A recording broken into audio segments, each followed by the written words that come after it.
저는 주로 강해 설교를 합니다. 때로는 주제를 정해놓고 주제의 설교를 할 때도 있는데 대부분은 책별로 한 책을 정해서 그 책별 강해 설교를 합니다.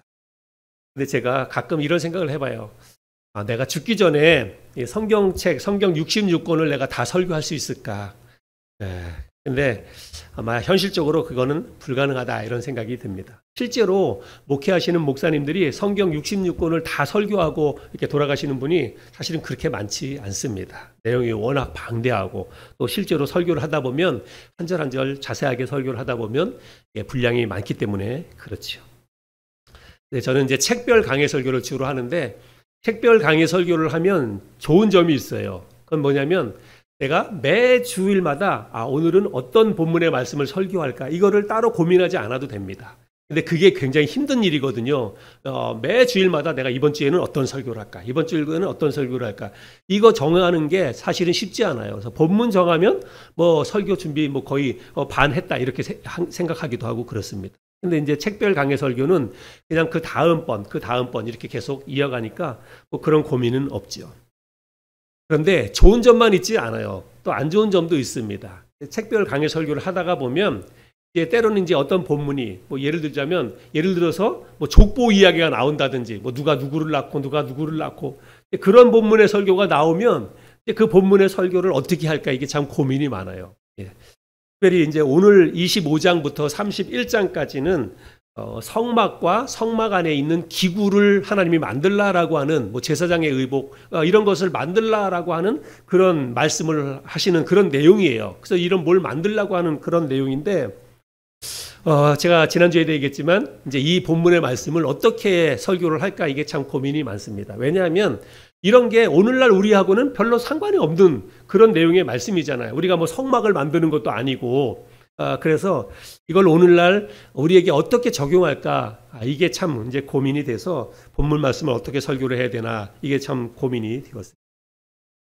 그런데 사실은 이제 오늘 우리가 이런 나누는 이 말씀에 보면 진설병을 올려놓는 떡상도 나오고 언약궤도 나오고 등잔대도 나오고 그러는데 이거 하나하나에 대해서 영적인 의미를 부여하는 그런 목사님들도 이제 많이 계십니다. 그래서 이제 떡상, 떡을 올려놓는 이 상에 대해서 뭐라고 얘기하냐면 그 떡상은 예수님을 상징한다. 혹은 예수님이 앉아 계신 보좌를 상징한다. 이렇게 설교를 적용을 하시는 분들이 계세요. 왜냐하면 예수님이 나는 생명의 떡이니 이렇게 얘기를 하셨잖아요.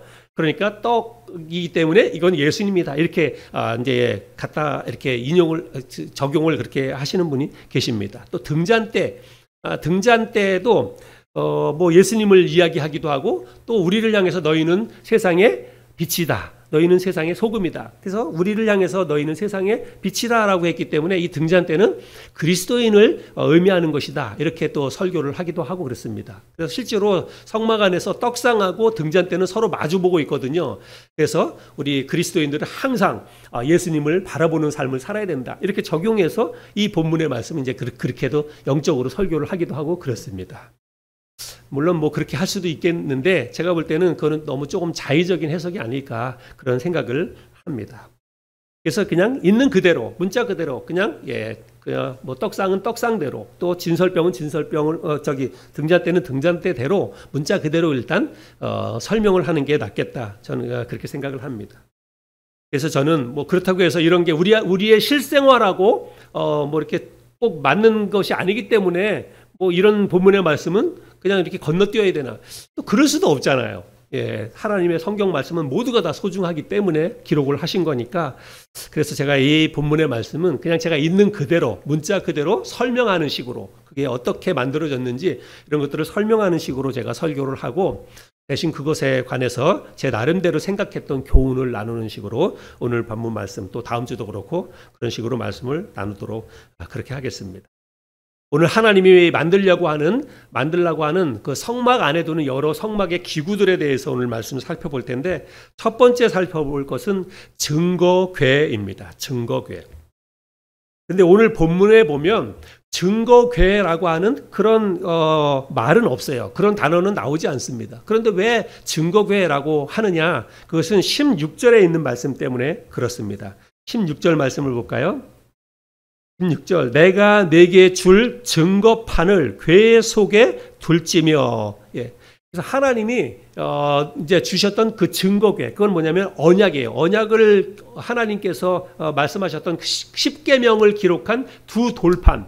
예, 그거를 이제 그 하나님의 말씀 언약을 증거하는 판이다라고 해서 이제 판이라고 하는 것입니다.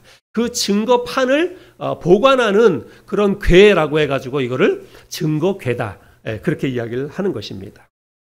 또 그런가 하면 하나님의 율법을 기록한 돌판을 보관하는 궤다라고 해가지고 법궤라고 그렇게 성경에서 이야기하는 곳도 있습니다. 레위기 16장 2절 말씀에 보면 여호와께서 모세에게 이르시되 내 형 아론에게 이르라 성소의 휘장 안 법궤 위 속죄소 앞에 아무 때나 들어오지 말라 그리하여 죽지 않도록 하라.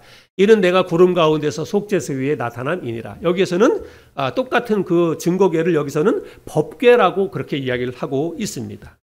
또 그런가 하면 이거는 하나님의 언약을 기록한 그런 판을 보관하는 곳이다라고 해가지고 언약궤라고 그렇게 명칭을 하는 곳도 있습니다. 우리가 언약궤라고 하는 말은 많이 들어봤죠. 예. 민수기 10장 33절에 보면 그들이 여호와의 산에서 떠나 3일길을 갈 때에 여호와의 언약궤가 그 3일길에 앞서가며 그들의 쉴 곳을 찾았고, 그래서 여기서는 언약궤로 그렇게 이름을 붙이고 있습니다. 그래서 성경에 나오는 증거궤, 법궤, 언약궤 이거는 다 같은 거예요. 예, 같은 것을 이야기하는 것입니다. 자, 그리고 이제 이 증거궤를 어떻게 만들라라고 하는지 그것을 이제 살펴볼 텐데, 오늘은 제가 이제 자막을 다 이렇게 띄워서 보여주지 않고 저와 함께 워낙 이제 본문이 기니까 성경 말씀을 찾아가면서 한 번씩 볼 테니까 여러분들 성경을 한번 보세요. 10절을 보겠습니다. 10절. 그들은 조각목으로 궤를 짜되 길이는 2규빗 반, 너비는 1규빗 반, 높이는 1규빗 반이 되게 하고. 그래서 증거궤를 만드는데 그 재질을 뭘로 만들라고 했냐면 조각목으로 만들라라고 했습니다. 조각목. 근데 여러분 조각목이 뭔지 아십니까? 어떤 나무인지 아세요? 조각목? 네, 잘 모르죠. 예, 저도 조각목이라고 하는 나무가 무슨 나무인지 사실은 잘 모르겠습니다. 근데 이제 영어 성경에 보면 조각목을 아카시아 나무로 이렇게 번역을 하고 있습니다. 아카시아 우드 이렇게 되어 있어요.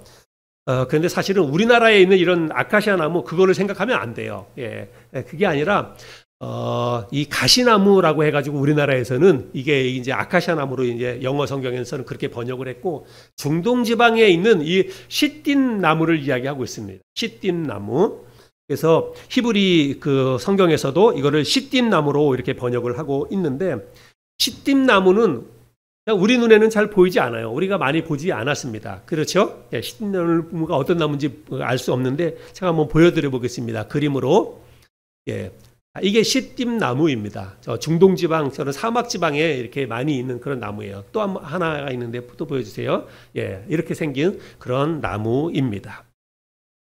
그런데 이 시딘 나무는 재질이 아주 단단한 나무라 그럽니다. 그래서 너무 단단해가지고 벌레도 먹지 않는데요. 그만큼 나무 재질이 아주 단단하고, 그리고 이 나무는 이제 주로 이제 가시나무예요. 그래가지고 뭐 이렇게 줄기가 굵거나 그렇지 않고, 그리고 줄기가 곱게 뻗은 게 아니고 꼬불꼬불하고 그렇습니다. 그러니까 줄기가 기둥이 굵지도 않고, 그리고 막 꼬불꼬불하고 그렇다고 한다면 그런 것을 뭘 가공해가지고 뭘 만드는 게 쉬울까요? 어려울까요? 어렵지요. 그리고 재질 자체도 딱딱한 나무다 보니까 굉장히 이제 뭘 만드는 게 쉽지 않았다라고 하는 것입니다. 하나님께서 이제 그래도 이 시딘나무로 만들려고 하는 것은 아마도 이 재질이 오래가는 나무이기 때문에, 그래서 이거를 가지고 언약궤를 만들라라고 했으리라고 생각이 됩니다. 자, 근데 이제 길이는 2규빗 반, 너비와 높이는 1규빗 반이 되게 하라 이렇게 얘기하고 있습니다. 그래서 여기 보면 이제 우리가 잘 사용하지 않는 단위가 나오는데, 규빗이라고 하는 것은 여러분 그 팔을 한번 들어보세요. 팔. 1규빗이 어느 정도 되냐면 손끝에서 팔꿈치까지가 1규빗입니다. 뭐 사람마다 다르긴 하겠지만 대략 한 45cm. 그래서 1규빗이 대략 한 45cm 정도 된다 이렇게 생각하면 됩니다. 그래서 지금 이 언약궤 증거궤의 사이즈가 어떻게 되냐면 가로가 대략 한 113cm에서 115cm 정도 되고 세로는 68cm 정도 되는 그런 궤를 생각하면 되겠습니다. 이런 이제 궤를 만들려고 했는데 그 재질은 나무로 만들지만 안팎을 순금으로 싸라, 하나님이 그렇게 말씀하고 있습니다. 겉도 그렇지만 안도 다 순금으로 싸라고 이야기합니다. 11절이에요. 너는 순금으로 그것을 싸되 그 안팎을 싸고 위쪽 가장자리로 돌아가며 금태를 두르고. 그래서 궤를 만드는데 궤 전체가 다 순금으로 그 궤를 다 싸라고 그렇게 하나님이 말씀을 하고 있습니다. 여러분, 요즘 금값 엄청 비싸지요. 예. 그런데 사실 오늘날뿐만 아니라 이 당시에도요, 금은 가장 귀한 그런 그 보석이었습니다. 그래서 하나님께서 언약궤를 만드는데 가장 귀한 재질로 이런 언약궤를 싸라고 하나님이 그렇게 말씀하셨다라고 하는 것을 우리가 기억해야 합니다. 자, 그리고 양쪽에 2개씩 금고리 넷을 만들어서 달고 그 고리에 채를 깨어서 메고 갈 수 있도록 하라, 하나님이 그렇게 말씀을 하고 있습니다. 12절부터 15절까지인데 제가 읽을 테니까 여러분 눈으로 보세요. 금고리 넷을 부어 만들어 그 네 발에 달되, 여기 네 발이라고 하는 것은 귀퉁이에요. 네 귀퉁이인데 거기에 그 밑에 쪽에다가 하라는 거예요. 거기에 달되 이쪽에 2고리 저쪽에 2고리를 달며 조각목으로 채를 만들어 금으로 싸고 그 채를 궤 양쪽 고리에 꿰어서 궤를 매게 하며 채를 궤의 고리에 꿰는 대로 두고 빼내지 말지며. 지금 이스라엘 백성들이 있는 이 장소는 어디예요? 광야예요. 광야. 시내 광야에 있습니다. 그리고 이 사람들이 지금 여기서 계속 평생 사는 게 아니라 잠깐 머무르는 거예요. 그리고 나서 이 사람들은 지금 어디로 가야 됩니까? 가나안을 향해서 가야 됩니다. 근데 지금 여기서 성막을 만들려고 하는 거예요. 그 시내 광야에서 가나안 땅에 들어가서 만들려고 하는 게 아니라 지금 여기 머물러 있는 시내 광야에서 만들려고 합니다. 그래서 거기에서 실제로 이걸 만듭니다. 그런데 나중에 이제 그거를 만들었다가 다 짊어지고 가나안을 향해서 가야 되잖아요. 그러니까 이동하기 쉽게 하기 위해서 이제 이 고리를 만들고 거기에다가 채를 끼워서 메고 가라라고 하는 것입니다. 근데 이거는 단지 이동하기에 쉽게 하기 위해서 고리를 만들고 채를 깨고 어깨에 매라고 한 게 아니라 우리가 아는 것처럼 물론 이동할 때 이게 쉽게 메고 가는 그런 수단도 되겠지만 하나님의 그 말씀을 보관한 이 언약궤는 하나님의 임재의 상징입니다. 그래서 그 언약궤에다가 손을 대지 못하게 하기 위해서 하나님께서 이 채를 깨가지고 어깨에 매라고 하는 거예요. 그렇게 말씀하셨다는 거예요. 그리고 그걸 만든 다음에는요, 이 언약궤의 고리조차도 사람들이 이거 함부로 만지지 못하도록 채를 항상 거기다 꿰 놓으라고 한 거예요. 그러면 그 언약궤를 이동할 때는 언약궤에 손을 대지 않고도 그냥 이 채를 해가지고 네 사람이 딱 어깨에다 매면 이동해서 가는 거잖아요. 그래서 언약궤에다 하나님이 절대로 손을 대지 못하게 하기 위해서 고리에 깨서 채를 깨서 메고 가라, 그렇게 말씀하셨다는 것입니다. 우리가 아는 것처럼 하나님의 이 언약궤에 손을 댔다가 변을 당한 사람 이야기, 여러분 우리 잘 알죠? 예, 웃사 이야기를 우리가 잘 압니다. 참고로 제가 한번 말씀을 찾아서 볼 텐데 여러분 자막을 한번 볼까요? 사무엘하 6장 6절부터 7절까지 있는 말씀입니다. 그들이 나곤의 타작 마당에 이르러서는 소들이 띠므로 웃사가 손을 들어 하나님의 궤를 붙들었더니 여호와 하나님이 웃사가 잘못함으로 말미암아 진노하사 그를 그곳에서 치시니 그가 거기 하나님의 궤 곁에서 죽으니라. 그래서 하나님의 언약궤를 이제 수레에 싣고 가다가 이게 덜컹덜컹 해가지고 그거를 이제 흔들리는 언약궤를 붙잡았어요. 넘어지지 않도록 언약궤를 보호하겠다고 웃사가 붙잡았는데 언약궤에 손을 댄 것 때문에 하나님이 웃사를 쳐서 웃사가 그 자리에서 목숨을 잃었다는 것입니다. 그거는 이제 이스라엘 백성들이 하나님의 언약궤를 이동할 때 하나님은 반드시 손을 대지 못하게 하기 위해서 이런 일이 있을까봐 반드시 어깨에 메고 이동하라 그랬는데 이스라엘 백성들이 그거를 수레에다 싣고 옮기다가 그런 일들이 일어났다는 것입니다. 어찌됐든지 이 하나님의 언약궤는 사람들이 함부로 손을 댈 수가 없었습니다. 그래서 하나님이 손대지 못하게 하기 위해서 이렇게 고리에 채를 꿰어서 그거를 메고 가도록 그렇게 말씀하셨다는 것을 우리가 기억해야 합니다. 그리고 궤 안에 십계명을 기록한 두 돌판을 넣어두라고 하신 거 아까 우리가 말씀을 읽었고, 그 다음에 궤를 덮을 속죄소를 또 만들라라고 이야기하고 있는데요. 이 속죄소라고 하는 것은 소자가 붙어 있기 때문에 우리가 장소를 생각할 수 있는데, 그게 아니라 하나님의 이 언약궤를 덮는 뚜껑을 갖다가 속죄소라 그래요. 예, 그래서 언약궤 덮는 뚜껑의 이름이 속죄소다라고 하는 것을 기억하시기 바라고, 이 속죄소는 아주 특별하게 만들라라고 말씀을 하셨는데, 우리 17절부터 21절까지를 우리 자매님 한번 읽어주시기 바랍니다. 여러분 읽으실 때 이 뚜껑이 과연 어떤 모습일까 여러분 머릿속으로 한번 생각을 해보시기 바랍니다. 17절부터 21절입니다. 예, 성경을 보시고 읽으셔야 돼요. 성경을. 예. 순금으로 속죄소를 만들되 길이는 2규빗 반, 너비는 1규빗 반이 되게 하고, 금으로 그룹 둘을 속죄소 두 끝에 쳐서 만들되 한 그룹은 이 끝에 또 한 그룹은 저 끝에 곧 속죄소 두 끝에 속죄소와 한 덩이로 연결할지며, 그룹들은 그 날개를 높이 펴서 그 날개로 속죄소를 덮으며 그 얼굴을 서로 대하여 속죄소를 향하게 하고, 속죄소를 궤 위에 얹고 내가 네게 줄 증거판을 궤 속에 넣으라. 네, 이 자매님이 읽으셨는데 여러분 이게 머리에 좀 그려지시나요? 안 그려지지요. 잘 모르겠지요. 뭔지 모르겠죠.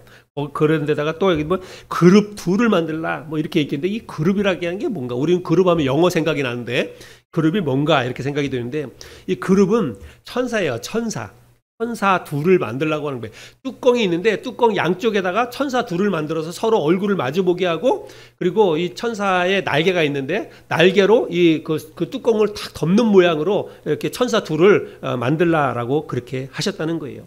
아마 이렇게 제가 설명을 해도 여러분들이 잘 연상이 안 될 것입니다. 자, 그래서 이게 이제 언약궤의 모습인데 제가 그림으로 한번 보여드려 볼게요. 예, 그림으로. 자, 이게 이제 언약궤라고 해서 오늘날 사람들이 이제 이렇게 그려놓은 그 모습이고, 실제로 이렇게 성막의 모양을 실제 모습 그대로, 사이즈 그대로 만들어 놓은 곳이 우리나라에도 몇 곳이 있습니다. 그 가운데 이제 실제 모습을 아마 사진을 찍어 놓은 것 같아요.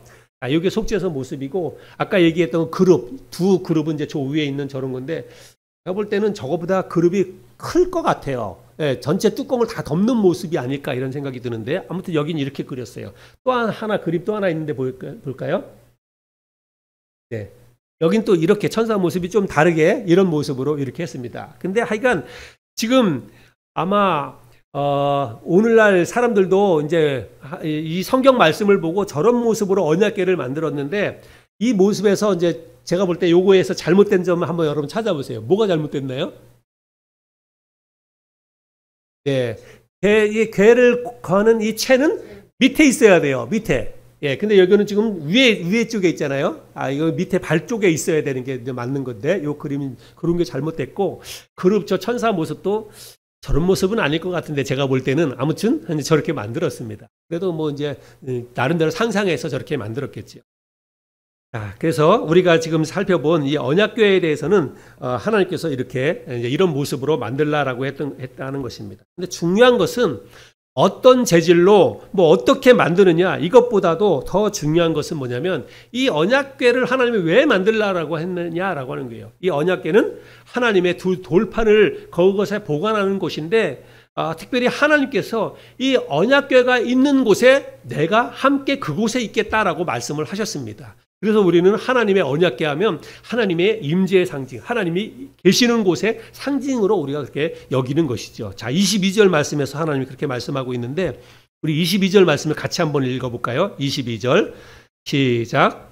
거기서 내가 너와 만나고 속죄소 위 곧 증거궤 위에 있는 두 그룹 사이에서 내가 이스라엘 자손을 위하여 내게 명령할 모든 일을 내게 이르리라. 그래서 하나님께서 어디에서 내가 너희를 만나겠다라고 말씀하셨냐면, 바로 이 언약궤가 있는 언약궤 뚜껑 그 속죄소 그곳에서 내가 너희에게 말하고 또 너희는 나를 만나게 될 것이다. 하나님이 그렇게 말씀을 하셨다는 이야기입니다. 그래서 나중에 이스라엘 백성들이 저 언약궤를 이제 뭐 그 성막이 있을 때는 성막 안에다 보관했지만 나중에 성전을 짓고 나서도 성전 안에 보면 지성소라고 하는 곳이 따로 있습니다. 그래서 휘장이 가려져 있고 휘장 안쪽이 지성소인데 그 지성소 안에 바로 저 언약궤를 보관을 했습니다. 그리고 하나님께서 그 지성소에 하나님이 임재하시는 것을 우리가 성경을 통해서 확인할 수 있습니다. 그래서 이 하나님의 언약궤는 곧 하나님의 임재, 하나님이 함께 하시는 곳이다라고 하는 것을 우리가 이제 생각해 두면 됩니다. 그런 의미로 하나님이 언약궤를 이렇게 만들라라고 했다는 것 우리가 기억하면 되겠어요. 자, 그 다음에 두 번째 하나님이 만들라라고 했던 것은 진설병을 올려놓는 상입니다. 진설병을 올려놓는 상을 만들라라고 했습니다. 30절 말씀인데 또 제가 성경을 읽겠습니다. 상 위에 진설병을 두어 항상 내 앞에 있게 할지니라. 근데 여기서 보니까 우리나라 성경에 진설병을 두라 이렇게 이야기를 하고 있는데 요거는 제가 볼 때는 우리나라 이 성경의 오역이라고 생각합니다. 왜 그러냐면 여러분 진설병에서 병이라고 하는 것은 병은 한자로 보면 떡병자예요. 예, 우리 자막을 보여주세요. 예, 병자가 이 떡병자입니다. 그래서 우리가 전병할 때 예, 병자가 바로 그 병이거든요. 그래서 여기서 이제 그 떡상 위에다 올려놓는 이제 그 떡을 사람들은 이제 진설병이다 이렇게 얘기했는데 그게 진설병이 아니에요. 이 진설이라고 하는 것은 여러분 우리가 뭐 제사를 지내거나 혹은 뭐 잔치할 때 그 상 위에 음식을 쫙 이렇게 배열해 놓는 거 그거를 진설한다 그래요. 예, 그죠? 상 위에다가 음식을 쫙 차려놓는 것 그 자체를 진설한다 그럽니다. 그래서 상 위에다가 떡을 올려놓는 그 행위 자체가 그냥 떡을 진설한다 이렇게 이야기를 하는데 사람들은 그거를 그냥 마치 그 떡의 이름이 진설병인 것처럼 그렇게 우리나라 성경에서 지금 번역을 하고 있다는 거예요. 그래서 제가 볼 때는 그거는 진설병 자체가 그런 떡을 의미하는 떡의 이름은 아니다라고 하는 거 여러분이 기억하시면 좋겠습니다. 아무튼 뭐 여기서 진설병이라고 얘기하니까 이제 이해를 돕기 위해서 그 떡은 고운 가루로 누룩을 넣지 않고 만든 그런 이제 빵을 얘기해요. 우리나라는 떡으로 번역하지만 여기는 이제 빵이죠. 예, 그래서 누룩을 넣지 않고 만든 빵을 이제 그 상 위에다 올려놓게 했는데 당시 이스라엘 백성들은 이 빵을 이름을 붙였어요. 자기네 나름대로 이 빵에 대해서 뭐라고 이름을 붙였냐면 그 얼굴의 빵 혹은 하나님의 얼굴 앞에 올려놓는 빵 이렇게 이름을 붙였습니다. 예, 그 빵을 그래서 제사장이 갖다 빵을 올려놓으면서 이거는 하나님의 얼굴 앞에 올려놓는 빵이다 이렇게 이름을 붙였습니다. 그 의미가 뭐겠어요? 하나님 앞에 진설하는 그런 빵이다라고 하는 뜻이겠죠. 예, 하나님께 드리는 빵이다. 하나님의 얼굴 앞에 올려드리는 빵이다. 이렇게 이름을 붙였다라고 하는 것입니다. 자, 근데 이제 여기서 만들라고 할 때는 이 빵을 만들라고 하는 게 아니라 그 빵을 올려놓는 상을 만들라라고 하는 거예요. 그래서 그 상은 어떻게 만들라고 했냐면 23절부터 28절까지가 그 상에 대한 그 규격을 또 이야기하고 있습니다. 오늘 우리가 아까 본문 말씀을 읽었는데 우리 자매님께서 또 한번 성경을 보시고 23절부터 28절까지를 또 한번 읽어주시기 바랍니다. 너는 조각목으로 상을 만들되 길이는 2규빗, 너비는 1규빗, 높이는 1규빗 반이 되게 하고 순금으로 싸고 주위에 금태를 두르고 그 주위에 손바닥 넓이만한 턱을 만들고 그 턱 주위에 금으로 태를 만들고 그것을 위하여 금고리 넷을 만들어 그 네 발 위 네 모퉁이에 달되 턱 곁에 붙이라. 이는 상을 맬 채를 꿰 곳이며 또 조각목으로 그 채를 만들고 금으로 싸라. 상을 이것으로 맬 것이니라. 네. 여기서 이제 빵을 올려놓는 상을 만들라라고 했는데 길이가 2규빗, 너비는 1규빗, 높이도 1규빗 반이 되게 하라 그랬습니다. 그래서 우리 아까 언약궤에 대해서 살펴봤는데 그 언약궤보다는 약간 작습니다. 사이즈가 그거보다는 약간 작은데 이제 그거와 비슷한 형태로 이제 이런 걸 만들라라고 했다는 거예요. 그런데 언약궤처럼 이것도 역시 이동할 때 어깨에 메고 갈 수 있도록 고리와 채를 만들라라고 그렇게 이야기를 하고 있고 그 다음에 특이한 것은 뭐냐면 상 위에 손바닥 넓이만큼 턱을 만들라라고 했습니다. 상 위에다가 턱을 만들라는 거예요. 그건 왜 그랬겠어요? 떡을 올려놓고 그게 떨어지지 않도록 이렇게 턱을 만들라고 그렇게 했다는 것입니다. 이 떡상 또 대충 머리에 그려지나요? 예. 잘 안 그려지지요. 잘 안 그려집니다. 이렇게 우리가 이렇게 글자를 봐가지고 글자를 읽어서는 잘 상상이 안 됩니다. 근데 이 당시에 모세나 이제 그 제사장들이 이걸 만들었는데 이 사람들이 이거를 정말 하나님께서 말씀하셨을 때 이거를 잘 알아듣고 이거를 만들었다는 게 참 놀랍고 신기합니다. 이 떡상도 제가 그림을 한번 좀 보여드려 볼게요. 예, 저 위에 있는 이제 떡은 이제 올려놓은 것이고 대충 이런 형태로 떡상을 만들었을 것이다 이렇게 생각하시면 되겠습니다. 뭐 꼭 정확한 것은 뭐 아니겠지만 아무튼 저와 같은 형태라고 여러분들이 여기시면 돼요. 또 하나 그림 또 하나 한번 보여줄까요? 예, 요거는 이제 실제로 이렇게 있는 거예요. 성막을 만들어 놓고 사람들 와서 이제 볼 수 있도록 해놓은 곳에서 이거는 사진을 찍어 놓은 거예요. 예, 이와 같은 이제 형태로 떡상을 만들었다라고 하는 것입니다. 자, 그런데 이 떡상뿐만이 아니라 대접과 숟가락과 그리고 병과 또 어떤 잔은 이런 것도 만들어서 그 상 위에다 같이 올려놓으라 이렇게 이야기를 했습니다. 근데 이거는 그 떡상 위에다가는 그 이제 빵뿐만이 아니라 포도주, 포도주도 함께 거기에 이렇게 올려놓도록 하고 포도주를 담는 그런 병, 잔 이런 것도 함께 올려놓게 했다라고 하는 것을 우리가 알 수가 있지요. 근데 중요한 것은 뭐냐면 이 떡상에서 우리가 중요하게 생각해야 될 것은 뭐냐면 하나님께서 이 상 위에다가 항상 떡이 올려지도록 항상 그 떡을 올려놓도록 하나님이 그렇게 말씀을 하셨다는 거예요. 30절 말씀인데 우리 같이 30절 말씀 한번 읽어볼까요? 30절 시작. 상 위에 진설병을 두어 항상 내 앞에 있게 할지니라. 예. 그래서 항상 그 상 위에는 갓 구워낸 그 빵, 우리나라식으로 하면 갓 찌어낸 따뜻한 떡이 항상 올려져 있어야 했다는 것입니다. 자, 그러면 제사장이 그래서 매일매일 여기다가 매일매일 따뜻한 빵을 갖다 올려놓았거든요. 근데 왜 하나님께서 왜 매일같이 항상 여기다가 그 빵을 올려놓으라고 했을까요? 하나님이 매일같이 오셔가지고 따뜻한 빵 드시려고 하나님이 그렇게 했을까요? 예. 우리나라 예전에 제사 지낼 때 보면 제사 음식 다 차려놓고 조상들이 와서 먹을 때까지 앉아서 기다렸다가 조상들이 와서 먹고 갔다 그러면서 그때부터 먹자 이렇게 얘기하잖아요. 실제로 보면 뭐 없어졌어요? 한 숟갈도 없어진 거 없습니다. 그대로 있잖아요. 하나님이 왜 매일같이 따뜻한 떡을 물려서 거기다가 올려놓으라고 그렇게 했을까요? 이거는 하나님이 드시려고 하시는 것이 아니라 하나님께서 제사장들이 매일같이 거기다 따뜻한 빵을 올리려면 어떻게 해야 돼요? 매일같이 그 앞에 나와야 된다는 것입니다. 그래서 하나님께서 매일같이 이스라엘 백성들을 만나시기 위해서 이스라엘 백성들을 그곳으로 초대하는 것입니다.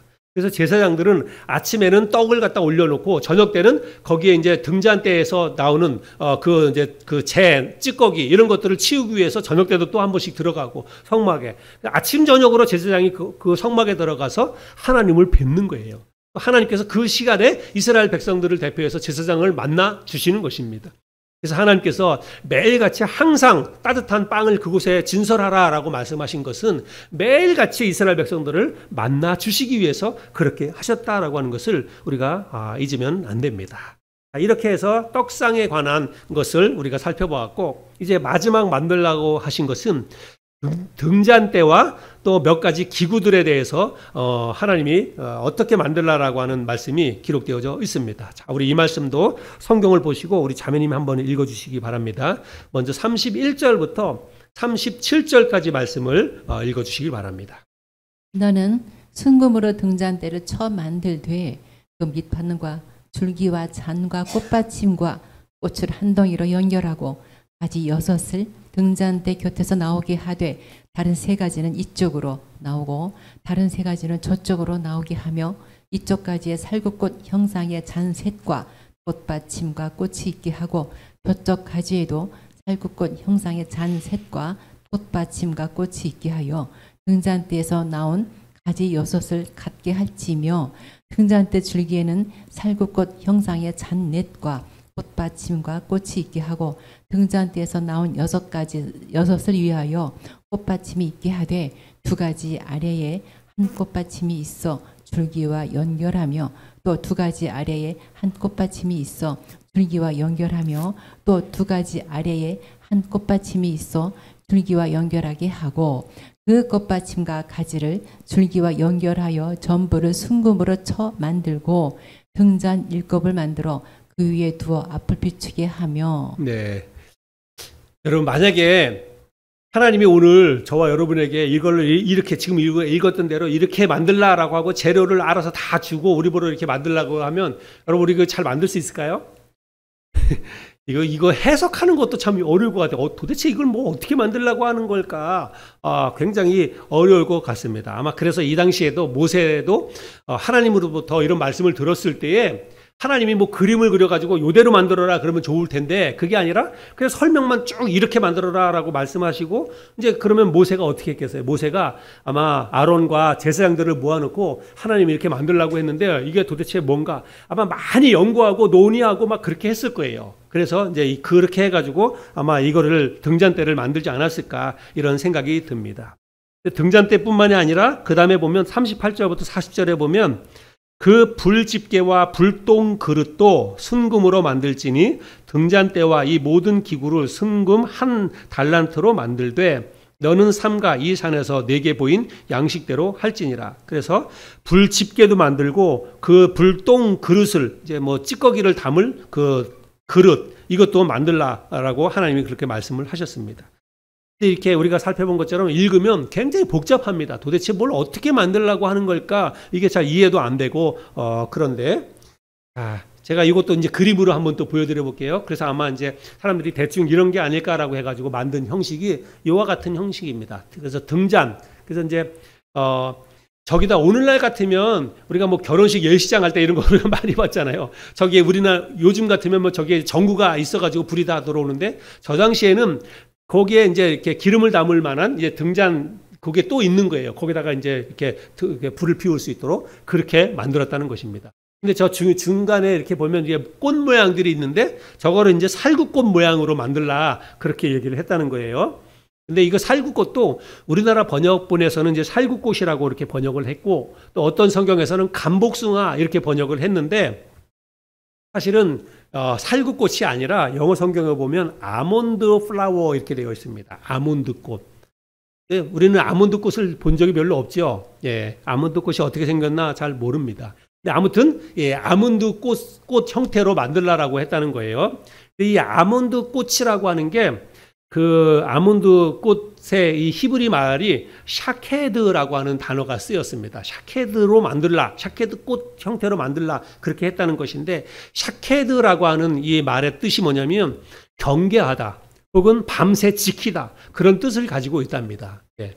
그래서 아마 이제 하나님께서 그런 이제 의미를 담아서 이 등잔대는 24시간 항상 꺼지지 않도록 그렇게 해야 했어요. 그래서 그런 의미로 이제 그와 같은 의미를 담은 그런 꽃의 형태로 하나님을 만들라라고 하지 않았을까 그런 생각을 하게 됩니다.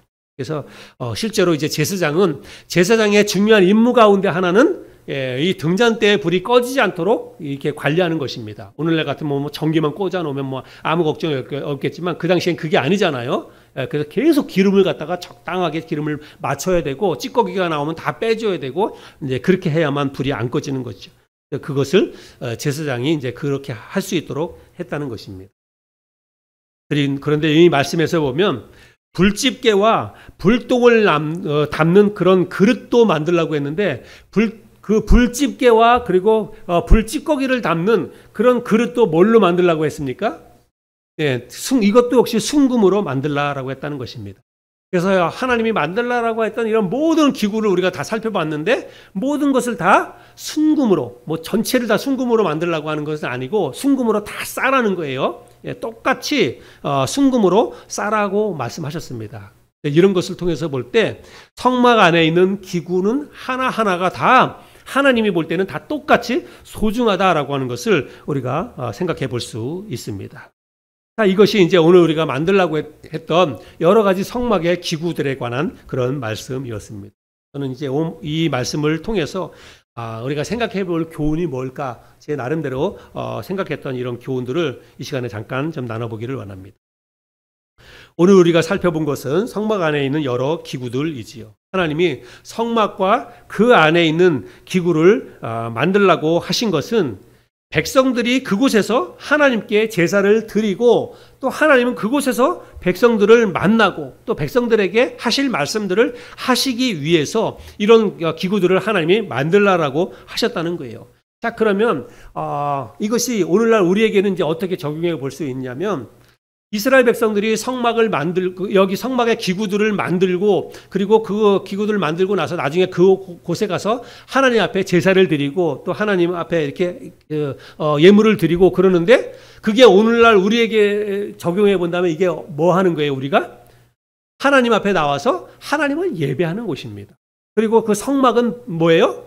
성막은 바로 교회를 또 상징한다라고 할 수가 있습니다.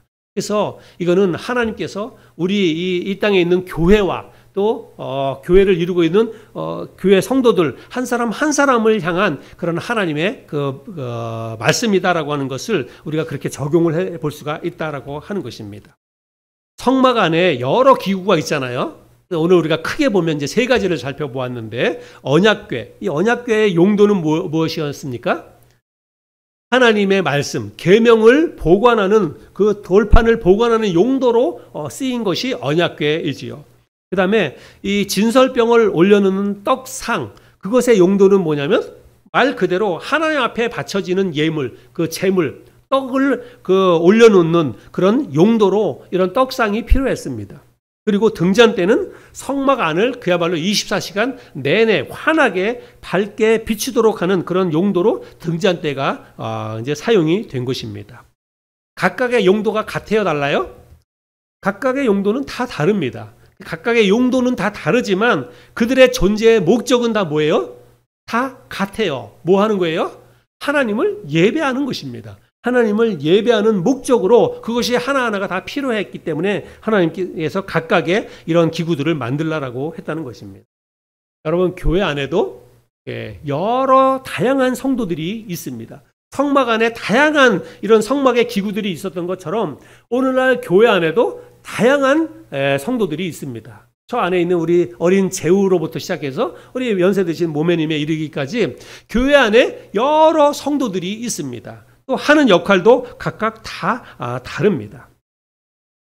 그런데 우리가 기억해야 될 것은 교회 안에 있는 여러 다양한 성도들 또 하는 역할, 저는 목사고 또 여기 집사님도 계시고 뭐 성도님들 다 계시고 그런데 각각의 하는 일과 역할들은 다 다르지만 여러분, 하나님께서 성막 안에 있는 모든 기구를 다 똑같은 순금으로 만들라라고 했다는 거 여러분, 우리가 기억해야 됩니다.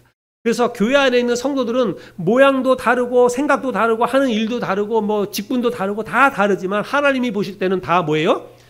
다 똑같이 소중하다는 것입니다. 예. 어린 아이에서부터 연세 드신 분과 교회에 기여하는 뭐 기여도 헌신을 많이 해가지고 더 귀하고 헌금을 많이 드리기 때문에 그분이 더 귀하고 여러분, 그렇지 않아요. 하나님이 보실 때는 다 똑같이 순금으로 기구를 만들라고 하는 것처럼 교회 안에 있는 모든 성도들은 하는 역할과 교회에 하는 그 헌신의 그 기여도나 이런 거와 상관없이 모든 성도가 다 똑같이 소중한 존재다라고 하는 거, 여러분, 우리가 그것을 기억해야 됩니다.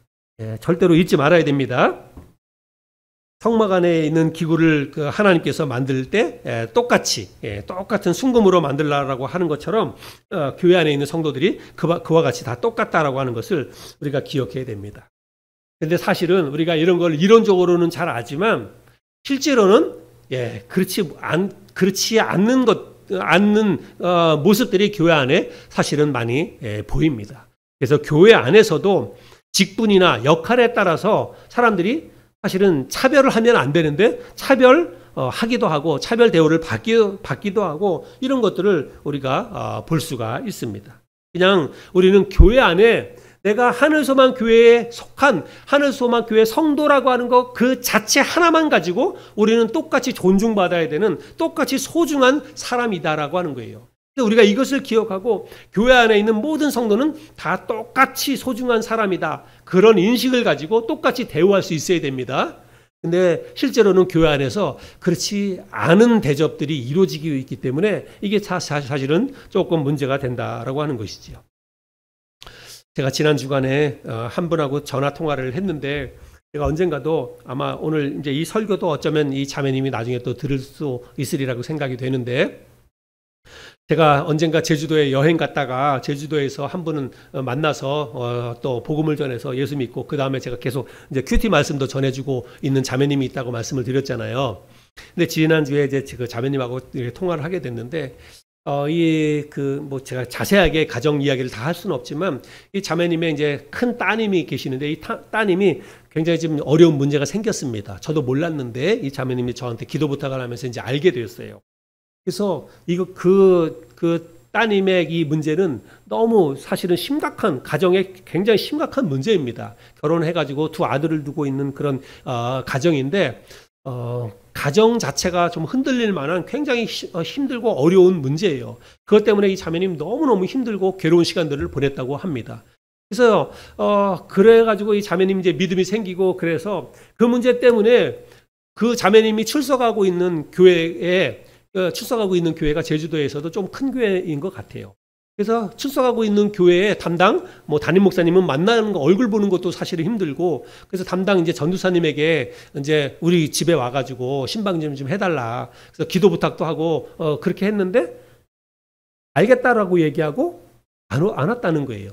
그리고 또 이제 교구를 담당하는 여자 전도사님이 있어가지고 여자 전도사님에게 우리 딸 와서 기도 좀 해달라. 이렇게 얘기했는데 카톡으로 문자를 보냈는데 카톡을 읽고 답변은 네, 알겠습니다라고 해가지고 지금 한 두세 달 정도 됐는데도 그 이후로 소식이 없다는 거예요. 그래서 제가 그 얘기를 듣는데 정말 마음이 너무 안 좋았어요. 너무 마음이 안 좋고 솔직히 제가 막 이렇게 부끄러운 생각이 들었어요. 빨리 이걸 다른 말로 바꾸고 싶은 생각이 들었어요. 우리 교회는 아니지만 도대체 사역자들이 무슨 생각을 가지고 사역을 하는 걸까?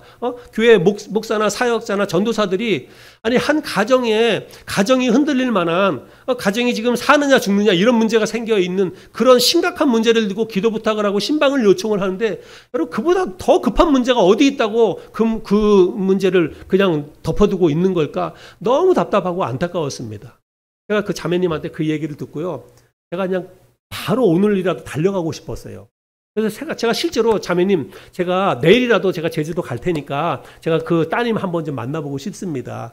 근데 제가 그런 마음이 들었어요. 그래서 제가 내일 월요일인데 내일이라도 제주도 가고 싶은 마음이 있어요. 솔직히. 근데 중요한 건 뭐냐면 그 따님이 개인 가정 문제이기 때문에 마음을 오픈해 줘야 돼요.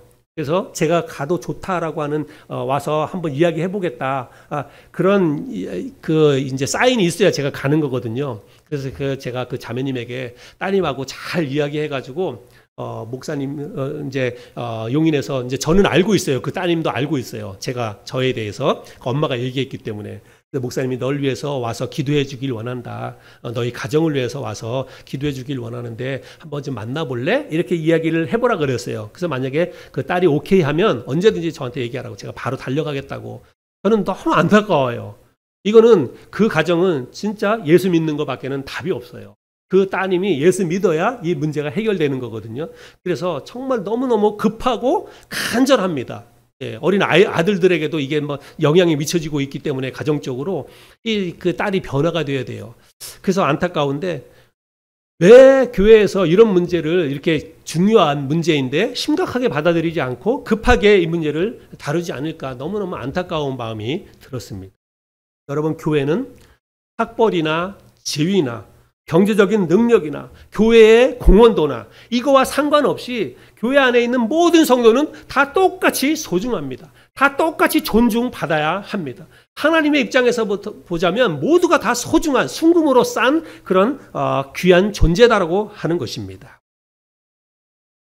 고린도전서 12장 말씀해 보면 그런 내용이 있죠. 고린도전서 12장 12절부터 21절까지인데 제가 한번 읽어볼 테니까 여러분 자막을 보실까요?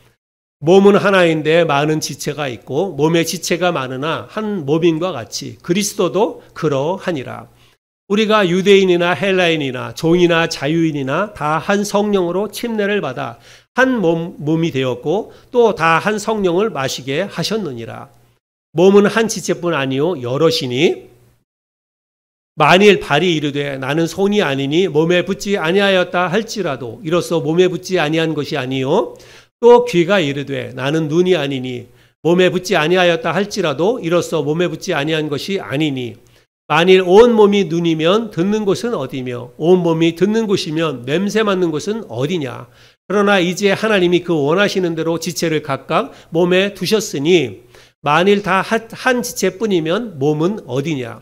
이제 지체는 많으나 몸은 하나라. 눈이 손더러 내가 너를 쓸 데가 없다 하거나 또한 머리가 발더러 내가 너를 쓸 데가 없다 하지 못하리라. 예. 여러분, 사람의 몸에 있는 모든 지체가 다 똑같이 소중하잖아요. 그렇죠? 손은 아니면 얼굴은 사람들한테 보이기 위해서 더 소중하고 눈에 안 보이는 발은 더 안 보이기 때문에 덜 소중하고 그런가요? 그럼 다 똑같이 소중합니다. 어느 하나가 아프면 다 같이 온몸의 고통을 받는 거예요. 교회 성도들도 역시 마찬가지라고 하는 사실입니다. 그래서 우리는 첫 번째 우리가 오늘 본문 말씀을 통해서 기억해야 될 것은 교회 안에는 다양한 여러 성도가 있지만 하는 역할도 다르고 교회 중요도도 교회에서 헌신하는 것도 다 다르지만 다 똑같이 헌신을 많이 하거나 적게 하거나 헌금을 많이 하거나 적게 하거나 상관없이 모든 성도가 다 똑같이 소중하다라고 하는 거 여러분 우리가 잊지 말아야 합니다. 그 다음에 두 번째로 우리가 기억해야 될 또 하나 중요한 사실은 뭐냐면 모두가 각각 다르지만 하는 역할도 각각 다 다르지만 존재하는 목적은 동일하다라고 하는 것입니다. 교회 안에 있는 모든 성도의 존재의 목적은 단 하나예요. 그건 뭐예요? 하나님을 예배하고 하나님을 섬기는 것입니다. 성막 안에 있는 모든 기구가 각각 역할이 다르고 용도가 다르지만 그 존재 목적은 다 하나님을 예배하고 섬기는 것이듯이 교회 안에 있는 모든 성도들도 역할이 다르고 하는 일도 다 다르지만 다 그 존재 목적은 다 똑같습니다. 하나님을 예배하고 섬기는 거예요. 목사인 저는 하나님의 말씀을 잘 준비해서 말씀을 통해서 여러분에게 설교를 하는 것을 통해서 하나님을 예배하고 섬기는 것입니다. 여기 우리 집사님은 계시는데 우리 집사님은 저를 도와서 성도들을 잘 돌아보고 섬김으로 인해서 그게 곧 하나님을 예배하고 섬기는 것입니다.